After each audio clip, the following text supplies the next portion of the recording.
এমবিস kitchen থেকে আপনাদের সবাইকে স্বাগতম জানাইছি। আজকে আপনাদেরকে তৈরি করে দেখাবো বড়া চালের পিঠা রেসিপি। আসুন দেখে নিই কীভাবে বানাতে হয়। বড়া চালের পিঠা বানানোর জন্য 1 কেজি বড়া চাল নিয়ে নিচ্ছি। বড়ার চালটা এরকম হয়, অল্প লালচা লালচা হয়।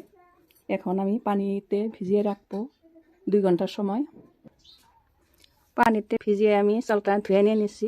এখন অল্প আমি কাপড়ের মধ্যে শুকা দিছি গায়ের পানি শুকানোর জন্যে। গায়ের পানিটা শুকিয়ে গেলে আমি মিক্সারে গ্রাইন্ডার করে নেব। চালের পানিটা শুকিয়ে আসছে, এখন আমি গ্রাইন্ডারের জারে নিয়ে নিচ্ছি, গ্রাইন্ড করে নেব।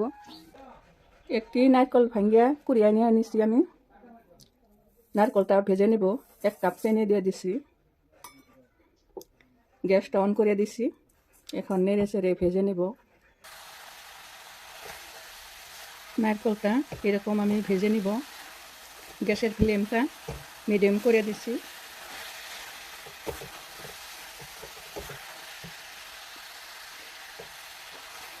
আমি আজকে বড়া চালের পিঠাটা আমি নারকেল ভাজি দিয়ে বানিয়ে নিব। আপনারা তেল দিয়েও বানিয়ে নিতে পারবেন।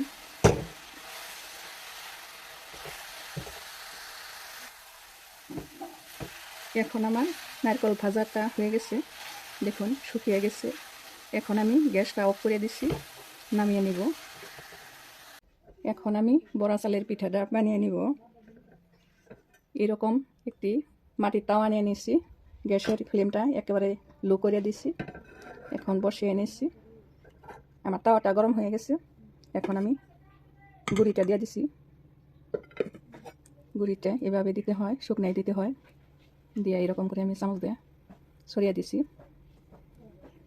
এরকম ঢেকে রাখতে হবে, না হলে গুঁড়িটা শুকনো হয়ে যাবে, পিঠা হবে না, ভেঙে যাবে। এখন আমি নারকেলটা দিয়ে দিছি।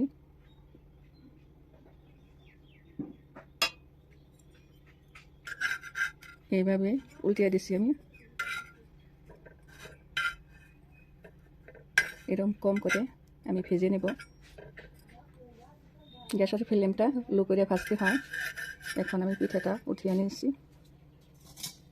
এখন আমি তাওয়াটা ভালো করে মুছিয়ে নিয়ে নিচ্ছি।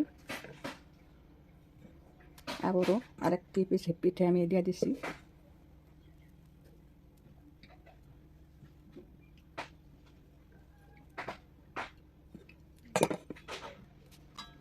এখন আমি নারকেলটা দিয়ে দিব।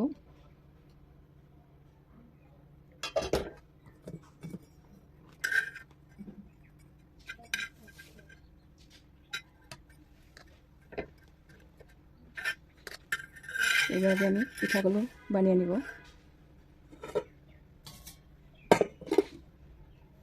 আবারও আমি তাওয়াটা মুছিয়ে নিয়ে নিচ্ছি।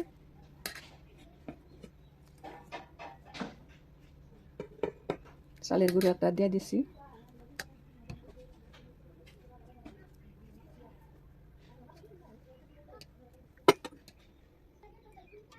এখন আমার চালের গুঁড়াটা সিদ্ধ হয়ে গেছে, নারকেলটা দিয়ে দিছি।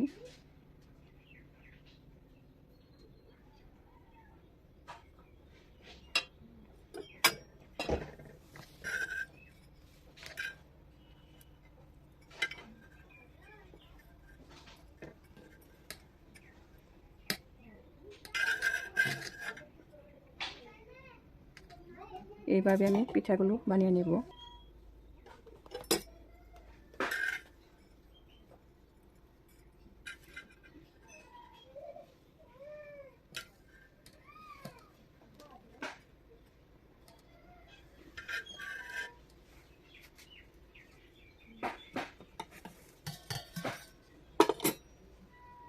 এইভাবে সবগুলো পিঠা আমি বানিয়ে নিব।